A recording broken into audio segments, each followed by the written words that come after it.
आज इस वीडियो में हम डिस्कस करेंगे योनि व्यापद आचार्य चरक के द्वारा जो बताए गए हैं 20 योनि व्यापद, उनके निदान और उनके लक्षण के बारे में। इम्पॉर्टेंट है, यूजी और पीजी दोनों के पॉइंट ऑफ व्यू से बहुत इंपॉर्टेंट है। ठीक है, कंटिन्यू करते हैं। सबसे पहले हम देखते हैं इसका जो फर्स्ट पार्ट था वीडियो का, वहाँ हम डिस्कस कर चुके हैं आचार्य चरक के द्वारा बताए गए 20 योनि व्यापद, आचार्य सुश्रुत के द्वारा बताए गए 20 योनि व्यापद के नाम या भेद और उनकी संख्या के बारे में। कंटिन्यू करते हैं। इस वीडियो में हम सिर्फ और सिर्फ आचार्य चरक के द्वारा बताए गए 20 योनि व्यापद के निदान, मतलब उनके जो दोष हैं या उनका जो हेतु है और उनके जो लक्षण हैं वो क्लियर है। फर्स्ट है वातला या वातज।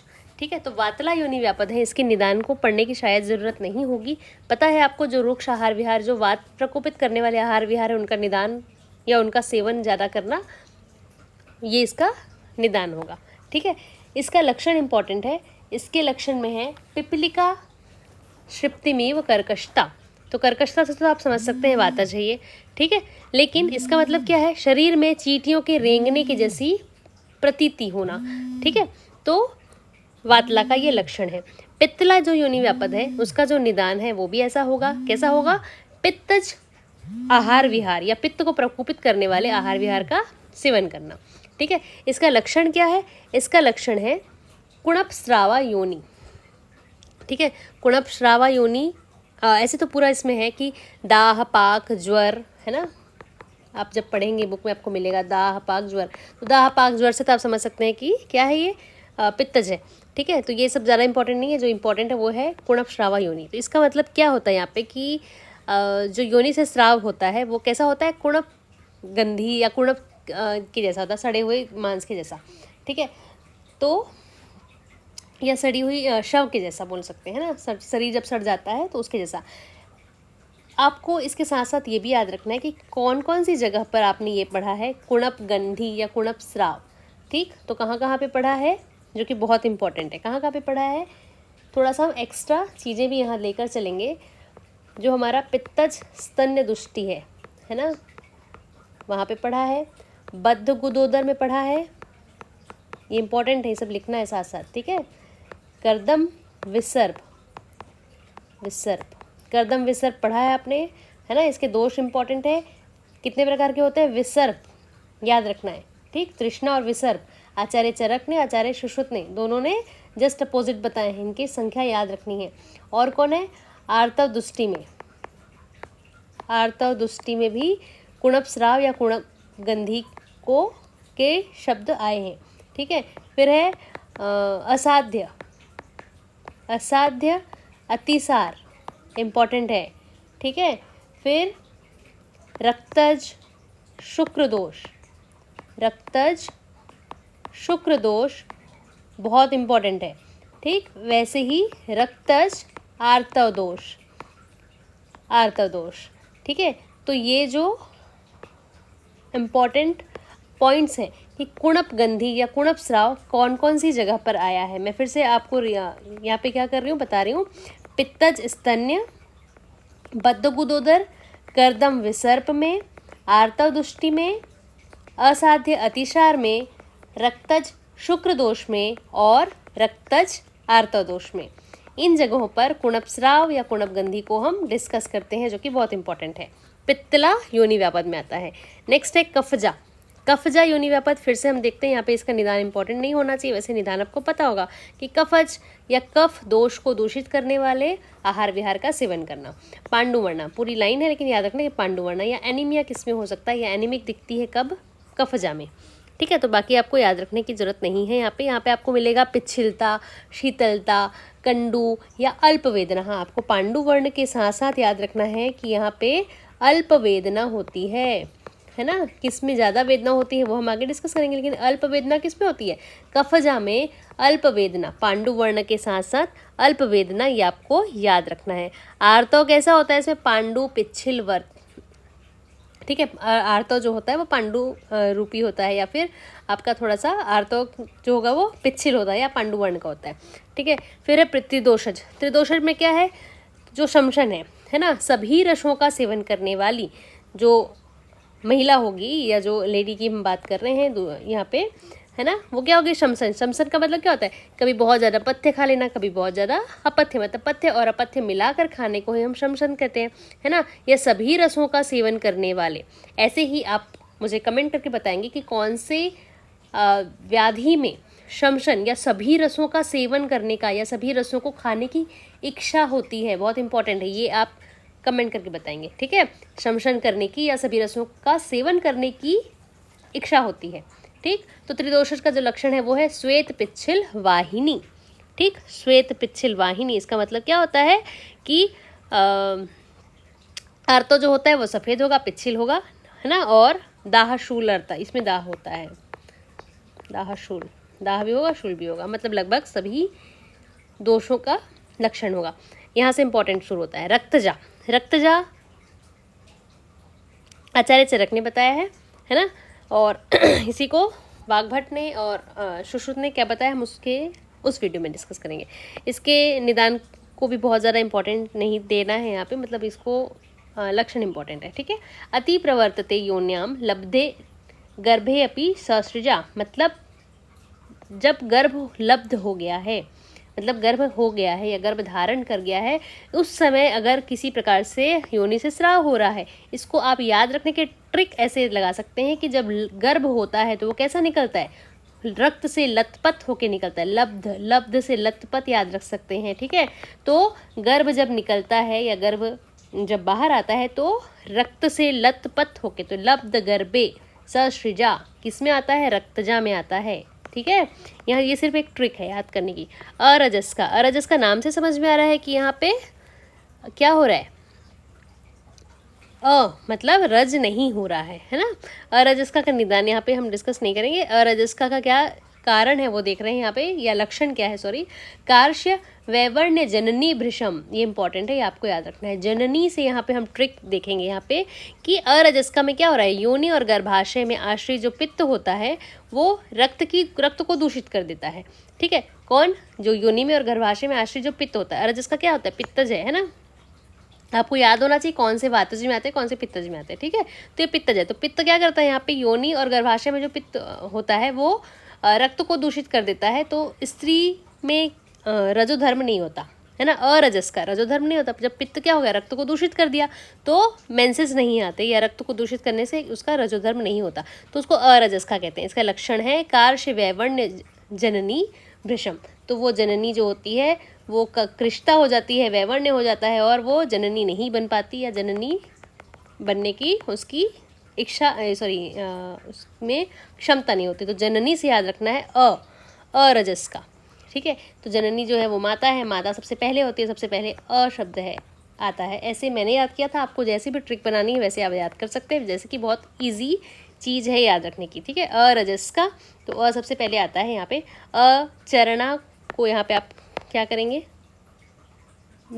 बिल्कुल भी डाउटफुल नहीं होना चाहिए, ठीक है। अरजस का और जननी, मैंने ऐसे याद किया था, ठीक है। यहाँ पे ज आ रहा है, यहाँ पे जननी है, ऐसे याद कर सकते हैं, जो कि ये 20 है, ठीक है। चरक के द्वारा 20 है, सुश्रुत के द्वारा 20 है, तो हम ऐसी ट्रिक नहीं बना सकते कि बिल्कुल कोडिंग कर सकें। ये आपको समझना ही पड़ेगा, और बार बार याद करोगे या बार बार देखोगे तभी याद होगा, ठीक है। फिर है नेक्स्ट अचरणा। अचरणा जो है, इसमें क्या होता है, निदान इसका बहुत इंपॉर्टेंट है। योन्याम अधावनात् जंतवः, बहुत इंपॉर्टेंट है, ठीक है। ये जो पार्ट है, मतलब ये जो लाइन है, ये मुझसे गायनी में, मतलब जो प्रसूति का जो वाइवा होता है वहाँ पे मुझसे पूछी हुई थी, ठीक है। तो ये कफज में होता है, ठीक है। और ये चीज़ मेरे से गलत बताई गई, मतलब मैं यह वहाँ पे गलत बताई थी, मेरे को बहुत अच्छे से याद है, इसलिए ये चीज़ मैं कभी नहीं भूलती। जब भी मेरे सामने अचरणा आता है या योन्याम अधावनात् आता है तो मेरे को तुरंत वो उस वाइवा की याद आ जाती है। क्लियर है, चलो कंटिन्यू करते हैं। अचरणा, इसका जो निदान है वो क्या निदान है, क्यों होता है ये, योन्याम अधावनात् जंतवः, तो योनि का धावन नहीं करती जो महिला, है ना, तो कंडू हो जाता है और वहाँ पे जंतु हो जाते हैं, इन्फेक्शन एक प्रकार से ये समझ सकते हो, है ना। तो जबकि इसको सुश्रुत ने क्या बताया, बहुत इंटरेस्टिंग है, वहाँ पे हम पढ़ेंगे, ठीक। तो कंडू युक्त होता है और जंतु हो जाते हैं, या क्या बोलना चाहिए, किसी प्रकार का इन्फेक्शन हो जाता है। का रीज़न क्या है, निदान क्या है, धावन नहीं करती या सफाई नहीं रखती, है ना, हाइजीन नहीं रखती, ये बहुत इंपॉर्टेंट है। अति नरकांक्षिणी अचरणा, है ना, जिसका आचरण खराब है। आचरण खराब किसको बोल सकते हैं, कैरेक्टर खराब है जिसका बोल, सॉरी इस ये शब्द नहीं यूज़ करना, ठीक है। क्या बोल सकते हैं कि इसका आचरण खराब है, वो बहुत ज़्यादा नरकांक्षिणी होती है, उसकी बहुत इच्छा होती है कैसी, संभोग करने की, या जो भी आप बोल सकते हो, ठीक है। क्लियर करते हैं। नेक्स्ट डिस्कस करते हैं अतिचरणा। अति नरकांक्षिणी को आप अतिचरणा से कंफ्यूज होके टिक नहीं कर देना। अचरणा जो है वो क्या है, उसका लक्षण है अति नरकांक्षिणी, जबकि अतिचरणा का निदान है यहाँ पे पवनो अति व्यवायेन, ठीक है। इसका मतलब क्या होता है, अति मैथुन से कुपित वायु स्त्री की योनि में शोफ हो जाता है, श्रुति होती है, मतलब स्वेलिंग हो जाएगी, सुप्ति है ना, और रुजा स्त्रिया, ठीक। अति नर की इच्छा बहुत ज़्यादा करती है, लेकिन अतिचरणा क्या करती है, अति व्यवाय बहुत ज़्यादा करती है, इसमें इच्छा बहुत होती है ऊपर वाले में, ठीक है। दोनों में कंफ्यूज नहीं होना। अचरणा क्या, इसका आचरण खराब है, कांक्षिणी होती है, अति नरकांक्षिणी। अतिचरणा में पवनो अति बहुत ज़्यादा व्यवहार करने से क्या होता है, इसमें वाद दुष्टि हो जाती है, वैसे ये कफज में आता है, और शोफ हो जाता है, स्वेल्ड हो जाती है उसकी योनि। सुप्ति रुजा स्त्रिया बहुत इंपॉर्टेंट है ये चीज़, इन चीज़ों को आप बार बार पढ़ोगे ना, आपको थोड़ा बहुत इसमें समझ आने लगेगा, ठीक है। प्राक्चरणा इंपॉर्टेंट है। प्राक्चरणा में यहाँ पे बोला है मैथुन आदति बालायाह, बहुत इंपॉर्टेंट है। प्राक से याद रखना, प्राक मतलब पहले, है ना। तो प्राक्चरणा में क्या होता है यहाँ पे कि अति बाला जो कन्या होती है उसके साथ मैथुन करने से क्या होता है, वायु कुपित हो जाती है और उसके पृष्ठ, कट्टी, उरु, वंक्षण इनमें रुजा पैदा करती है। प्राक्चरणा, प्राक मने बहुत पहले या छोटी स्त्री है, अति बाला कन्या के साथ यदि मैथुन करेंगे, निदान करती है बहुत छोटी स्त्री अगर, तो उसकी पृष्ठ, कटी, उरु, वंक्षण इनमें रुजा होती है, जो कि बहुत इंपॉर्टेंट है, ये आपको याद रखना है। क्लियर है। फिर है नेक्स्ट आपका उपप्लूता, ठीक। इसका जो निदान है वो है गर्भिण्या श्लेष्मला अभ्यासात छर्दिनी श्वास निग्रहात, इंपॉर्टेंट है, ठीक है। उपप्लुता में क्या बोल रहा है कि गर्भिणी स्त्री जो होती है बहुत ज़्यादा जब श्लेष्मला कफ वर्धक आहार विहार धारण करती है या उसका सेवन करती है, अभ्यास करती है श्लेष्म आहार विहार का, कफज आहार विहार का बहुत ज़्यादा सेवन करती है, तो क्या होता है, इससे हो जाता है उपप्लुता और छर्दी या निश्वास, है ना। ये हम कहाँ पढ़े हैं, चरक सूत्रस्थान 7 चैप्टर, है ना, नवेगान धारणी में। छर्दी का वेग धारण करती है और निश्वास वेगों का धारण करती है, तो उससे क्या होता है, वायु और कफ, वात और कफ इनको ये कुपित होते हैं, और कुपित होकर क्या करते हैं, ये योनि में आ जाते हैं और योनि को भी दूषित कर देते हैं। और योनि को दूषित करने से क्या होता है, वहाँ पे पांडु सतोद आम स्त्रावम श्वेतम स्रवती वाह कफम, है ना। तो योनि में क्या होता है, तोद हो जाता है, कंडू होता है, मतलब कफ के कारण कंडू हो जाता है, और तोद होएगा, योनि से स्त्राव होएगा सब श्वेत कलर का, और वात कफज या वातज और कफज अन्य जो विकृतियां हैं वो भी वहाँ पे दिखाई देती हैं। क्लियर है। फिर से इस पेज को हम डिस्कस करेंगे आगे, पहले डिस्कस करते हैं नेक्स्ट, है ना। अब हम बात करेंगे परिप्लुता की, इंपॉर्टेंट है, ठीक। परिप्लुता का जो निदान है वो है पित्तलाया नृसवान से छवथु उद्गार धारणात, इंपॉर्टेंट है, ठीक है। तो परिप्लुता से याद रखेंगे परी, है ना। परी क्या करती है, बहुत ज़्यादा पित्तज आहार विहार का सेवन करने वाली होगी, या फिर पित्त प्रकृति वाली स्त्री होगी, है ना।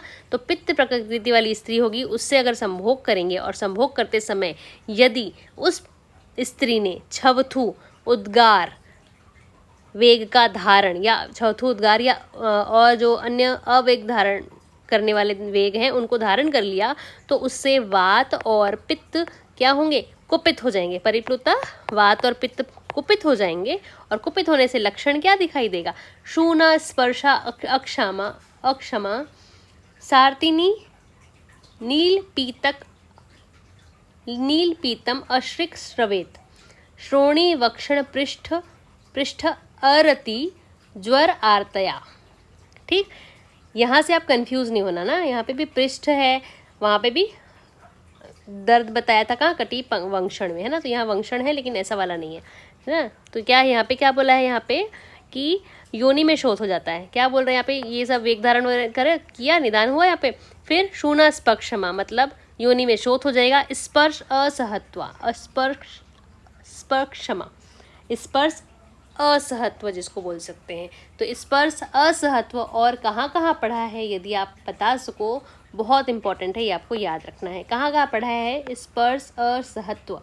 ये पढ़ा है पित्तज गुल्म में, पित्तज विसर्प में, पित्तज शोथ में,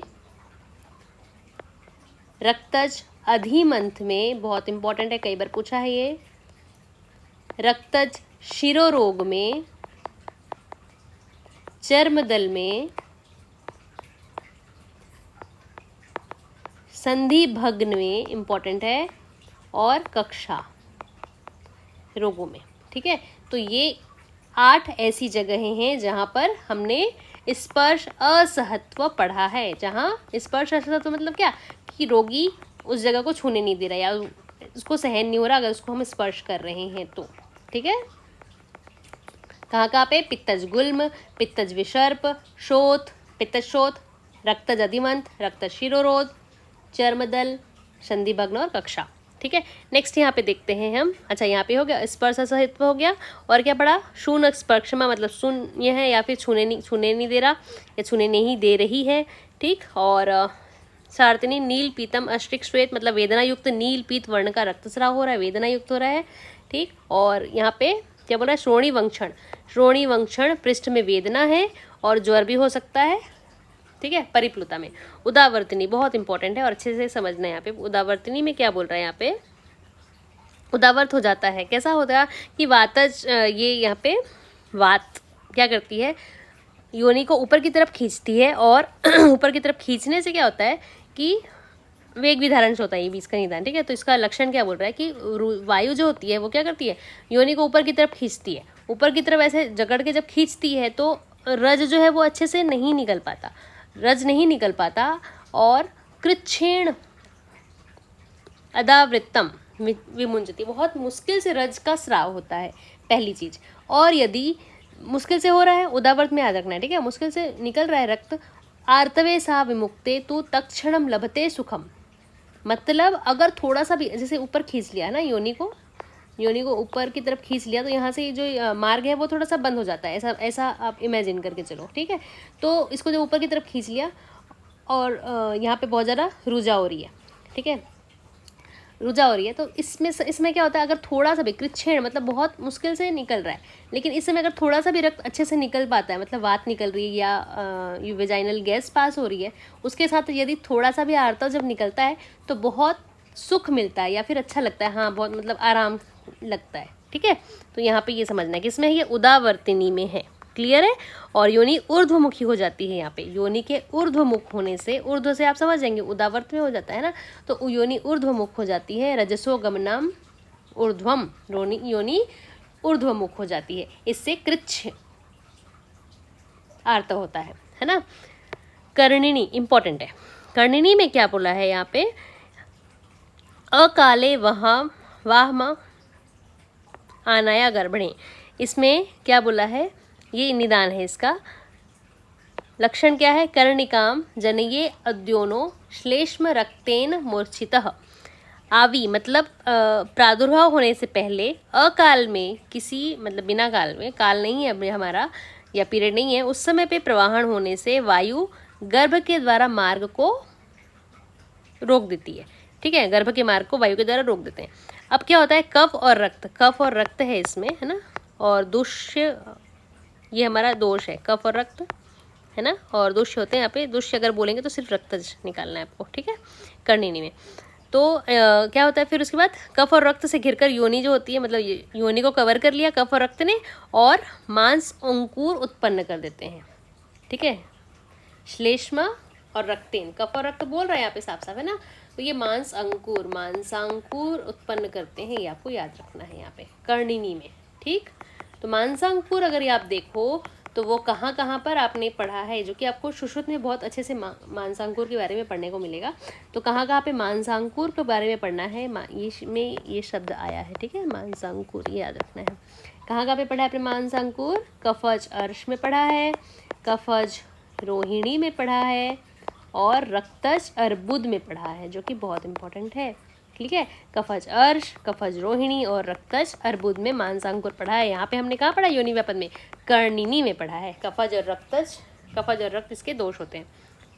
अगर दोष से पूछेगा तो सिर्फ रक्तज। पुत्रग्नि, नाम से समझ मेरा पुत्र का घनन कर रही है, मतलब मार रही है पुत्र को। इसमें क्या होगा? बहुत ज़्यादा रुक्ष आहार विहार का सेवन करेगी। जब भी वेग धारण कर रही है, बहुत ज़्यादा वेग धारण भी कर रही है, रुक्ष आहार विहार का सेवन कर रही है, और यदि प्रेग्नेंट होती है ना, गर्भधारण करती है, उस समय भी ऐसा ही आहार विहार रख रही है, तो बार बार क्या होता है? गर्भजातम जातम विनाशयेत दुष्ट शोणितजम, है ना।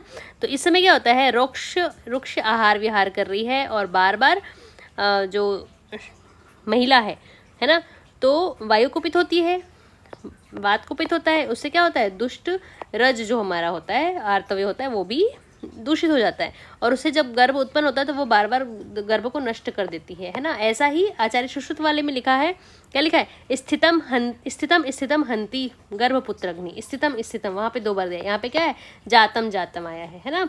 वहाँ पे आया है स्थितम हंति गर्भपुत्रग्नि रक्त संस्रवात।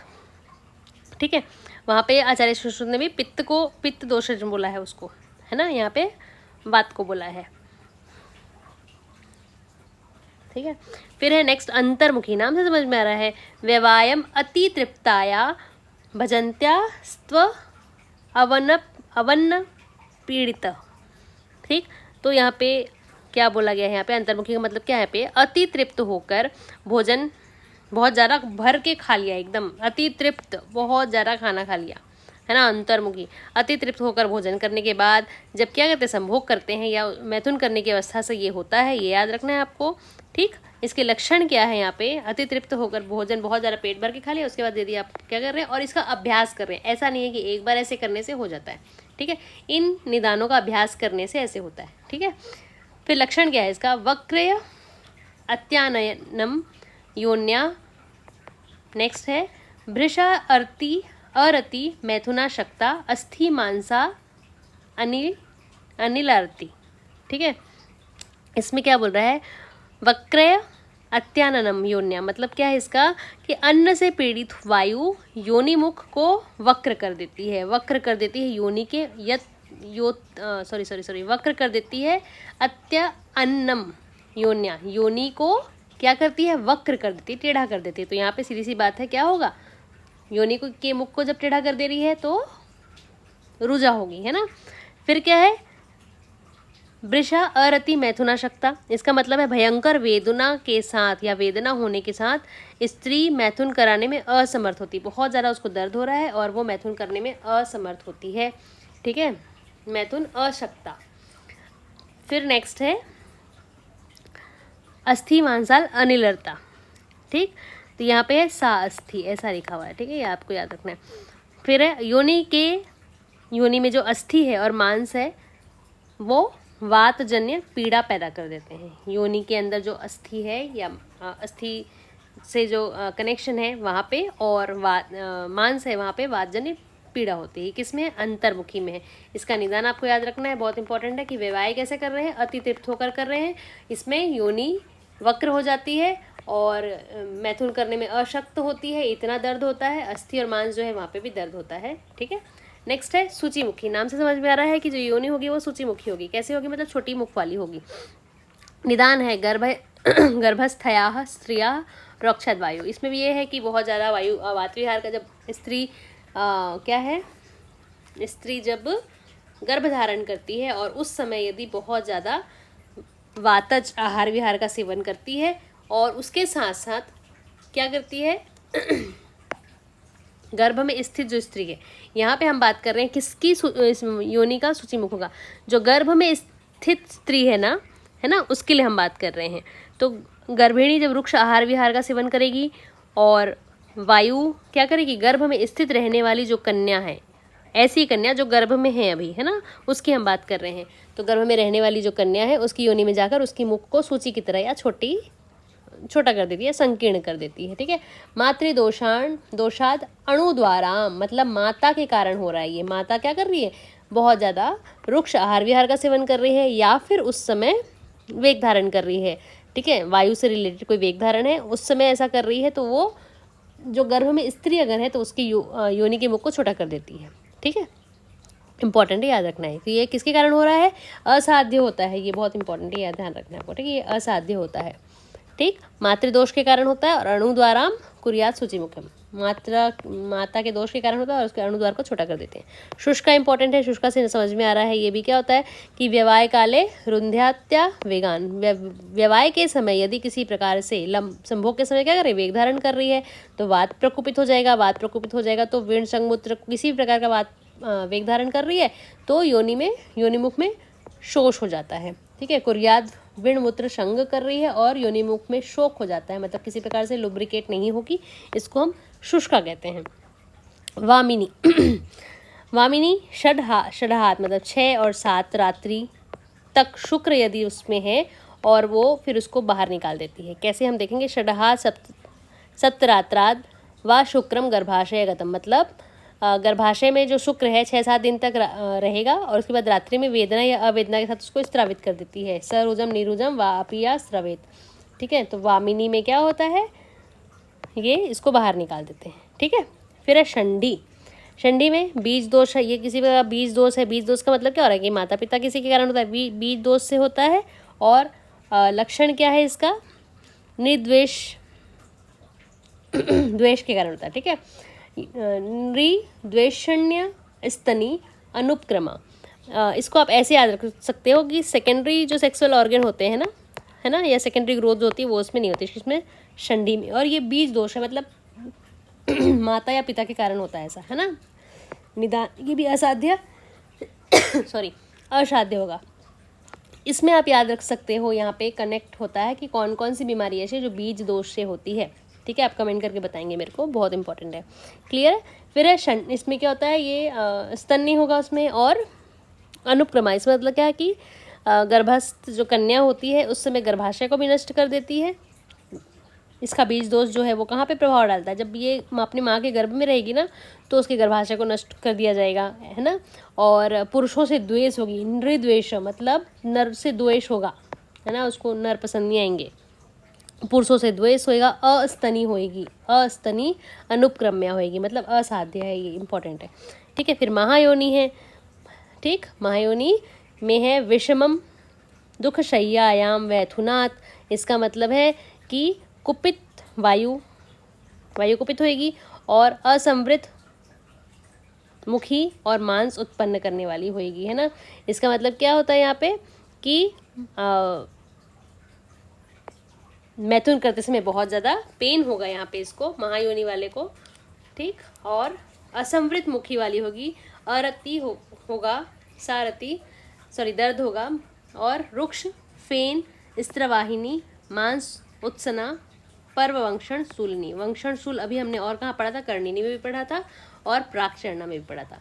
ठीक है, ये 20 योनि व्यापद आचार्य चरक के द्वारा बताए गए जो है वो हमने क्लियर कर लिया है। नेक्स्ट वीडियो में हम डिस्कस करेंगे आचार्य सुश्रुत के द्वारा बताए गए 20 योनि व्यापद, बहुत इंपॉर्टेंट है।